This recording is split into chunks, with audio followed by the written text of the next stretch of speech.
What is up, guys? My name is Cartoonz and welcome to another video. In this video I'm going to be interviewing a very special guest, the North American Regionals winner, or one of three, and I'll let him introduce himself. Hi guys, I'm Kubzy. Just won the North American Regionals there. Played with Wealthman and Roasty, and I'm glad to be here. Yeah, what's up, dude? Welcome to the channel. You're pretty famous throughout the community for being one of the best resto druids in the world, so I'm excited to have you here as well. So there's a lot of people that didn't watch the tournament this past weekend, and obviously the qualifier rounds as well. So if you wouldn't mind, I'd like to go ahead and explain to them, how these tournaments work. Yeah. Kind of leading up to the BlizzCon thing, because the BlizzCon World Championship obviously is the biggest tournament, but it's a larger format than just that one tournament. Yeah. So the BlizzCon World Championship actually works in 5 different tournaments, and how it works is it's 3 qualification rounds, which are the first step, and then the second step would be the North American Regionals, which Kubzy's team Juveniles won. And then the third step, obviously, is the BlizzCon World Championship in November at BlizzCon in Anaheim, California, which is going to be a very big one. The regionals, do you know what the prize pools are actually for the qualification rounds? Just for qualifying for regionals? Yeah. There wasn't one for the American ones, but I think there was a prize pool for the Brazilian. But just for making like last place at regionals, you get $2,000. So I guess that was kind of the prize pool for that. Oh, okay, cool. Yeah, and so what is the prize pool for regionals and BlizzCon itself? Regionals has a $100,000 prize pool, and BlizzCon has a $250,000 prize pool split throughout the teams. Obviously, like a lot for first, and it just gradually decreases. But yeah. I think everyone gets money for both events. Yeah, that's actually a pretty huge prize pool, man. So congratulations on that. I mean, just that, but winning the regionals is a big deal. How do you guys feel about your team's gameplay, during the entire tournament so far? I was really pleased with our gameplay. I think we played really well in the qualifiers, and I think we really stepped it up during the tournament too. I feel like we almost play better in the tournaments than we do just practicing or on live. We just really play well under pressure. I think that surprised a lot of teams, so I was pretty glad about that. Yeah, that's awesome. Did any of the teams feel harder or easier, than you guys anticipated when you guys were going into the LAN? I think most of the teams felt sort of easier because of just because we were playing so well, but no teams really surprised me too much. We've fought all these teams before, and we knew what we were getting into. Yeah, you guys definitely seemed the most practiced. And in all honesty, you guys really did seem the most calculated and prepared for the tournament overall, as opposed to other teams. There's a lot of people out there that are, new players to the game or in PvP, and they want to grow as a player. How can you give some advice to a player like that, which to become similar to your team with 2 other players, where they're on the exact same page all the time, they're doing perfect CC rotations, damage rotations, all that stuff? Well, there's kind of a lot of things you have to know, but what it really all comes down for it to seem all crisp and smooth like that would be everyone on your team has to be really familiar with the comp you're playing. So we all know exactly what to do in RMD, and we've played it with lots of different people, and we probably haven't played together as much as people really think we do, but we played lots of RMD. We played together quite a bit, yes, but we just really know what we're doing. And I play with Wealthman a lot, and the mage druid synergy is really important.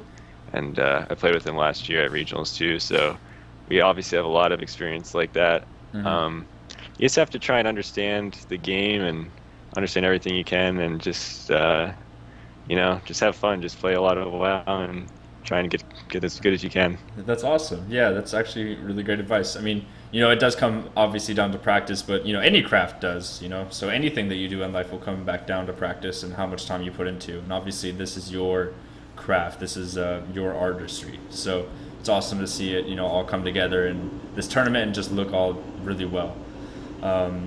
I gotta ask though, is there any really weird pregame rituals that you guys did to kind of calm the nerves, because you guys did seem really collected when you were up there?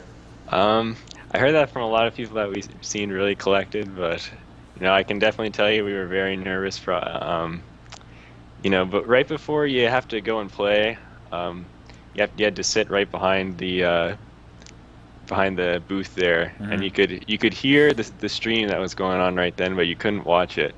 And so we were just that almost increases the nerves. You're just hearing, all this nerve-wracking commentary, and you don't even know what's happening. Yeah. So before every game, we'd just sit there and try and talk about what we had to do and what was important in the matchup, and just everything we had to do to win, and just go in there and try and execute it. Yeah. So all basically down to business. No joking around or anything like that. No like crazy dance to the RMD gods or something. No, we just do what you have to do to win. Cool. Is there a really funny story? Obviously, okay, you did have this time, this like down to business time, before you get on the stage and stuff and perform for your fans and all that. However, is there like a funny story off camera that you guys can share with us, for your regionals trip? Yeah, there's lots of funny stories. I think the most the one that has to do with WoW that I have to tell you would be when we were practicing in the practice area at ESL Studios. There are a lot of familiar faces there, and all the teams that are practicing. And so on the second day, Team Luminosity was trying to prepare to fight Team Tempo Storm, and so Tempo Storm obviously known for their RMD as well. So they wanted to get some practice against us. So we agreed, but we like the guys from Tempo Storm, so we were just not giving them the best practice, and we were on kind of on opposite ends of the studio. And so for one game, my good friend Dillypoo was at the he was at the venue with us, and he hopped on Wealthy Man's computer and played his mage, and we had a 10-minute game against Luminosity playing LSD, and they finally won. And we looked over at them, and they looked so happy. They just finally figured out how to beat RMD. But and then Dillypoo quickly gets up, and Wealthy Man sits down, and we try and do our best to look flustered, like what can we do? Wait, do they still not know? I'm pretty sure they don't know. Oh my god, still? So they're gonna see this video and be like, "Are you kidding me?" Yeah, they're like, "This is where our regionals went wrong. We've been sabotaged by Dillypoo." That's hilarious, dude. Yeah. Oh man. Crazy. All right. So I gotta ask you.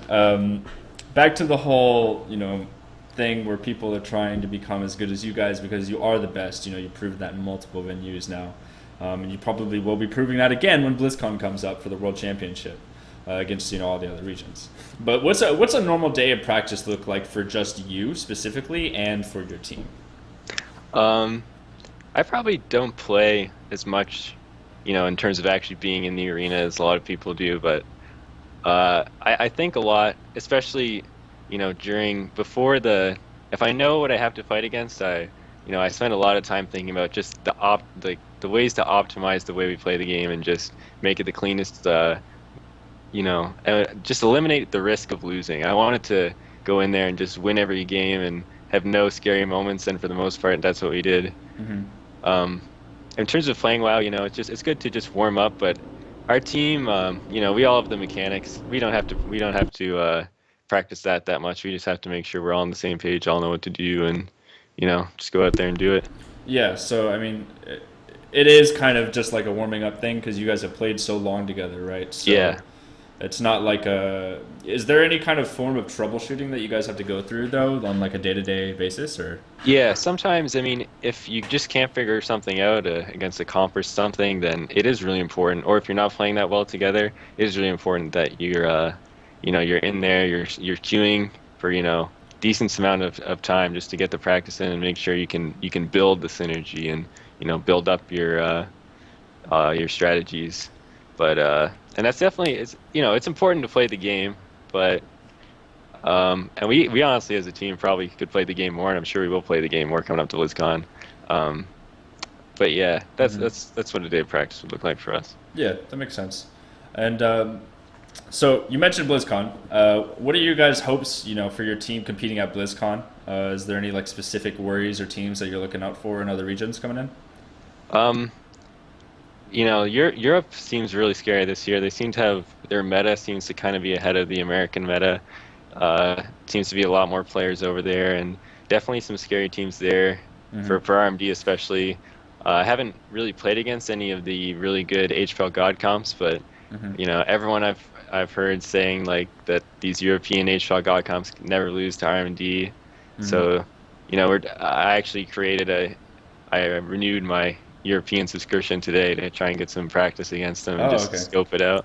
Nice. Um, Definitely sort of worried about those though, but we'll try and overcome that. Do you worry at all that the combat RMD players somehow counter the sub RMD players? Because there's a lot of controversy over combat being better than sub. Um, I think sub does pretty well in the mirror, but as a general statement, let me just tell you that sub rogue players do not have a tough time playing combat. Combat rogue players have a tough time playing sub, so All if we right. have to play another rogue spec, I'm pretty sure we'll be able to do it. A little shots fired at the EU meta, but it's all good, dude. No worries. We're all friendly here. We can all put our guns back down. Anyways. Um, okay, so no hate between the regions. Last question here. What direction would you like to see WoW esports go in the future? It looks like Blizzard has really stepped it up this year in terms of production value. Outside of, BlizzCon has always been a pretty high production value thing lately in these past couple of years, but they really stepped it up in regionals and have stepped it up in the qualifier rounds as well by, having it streamed and all that. So Yeah. how would you like to see the direction of WoW esports go towards, with these upcoming years? Well, it's been going pretty good. I think the community really has a lot to thank for GCD TV Yeah. for that. So shout out to those guys, and I hope the prize pools just keep growing and the production values just keep going up. And it seems like we're doing good. The game itself, could be a little better probably. WOD, a lot of people. Honestly, probably not the best expansion, but a lot of effort from the community to get good tournaments going on. And honestly, WOD as a spectator, it's probably one of the better expansions to watch. To play can be a little bland sometimes. Yeah. But Legion's also looking good in terms of just the game in general. But esports, I think should be going a good direction now, just as long as everyone keeps doing what they're doing. Do you think it's a possible idea for, these, because in other games there has been these big esports organizations coming out and creating these like very closed-in environments for pro gamers. Do you ever foresee or want, a large few esports organizations to come in and facilitate this really big gaming house for you and a team, as well as other teams and their own spaces and stuff like that? Do you ever foresee that or want it to happen? I think it could be really great. I think you could see teams on levels that teams really don't get to right now, because people, I think WoW does have a really high team skill cap, even if people try and say it doesn't. And I think if people were sitting in a room playing 10 hours a day, I think they would get really good. Yeah. No one puts as much effort into WoW as some people put in other esports, mostly because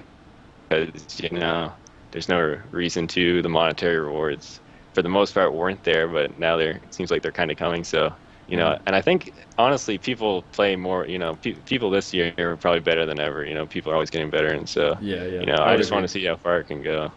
Yeah, I would definitely agree. I think that there's a lot of value in the WoW esports scene right now because of how the consistent tournaments have been coming up with GCD, all this hype around the BlizzCon tournaments, and there's a lot of really great stuff in the future to come, especially since ESL's also interested in the WoW esports scene. So there's a lot of great things to come, and it's great to hear your take on it, dude. So thank you so much for coming in for this interview. I really do appreciate it. And any last shout outs you want to give before you go? Not really. Just thanks for having me. Had a great time at regionals to everyone that was there, and hope you guys enjoyed the interview. Awesome. Thanks, dude. And guys, if you want to keep up on content just like this, you can go ahead and give this video a thumbs up and subscribe to my channel for future videos. And I'll see you all next time. Later.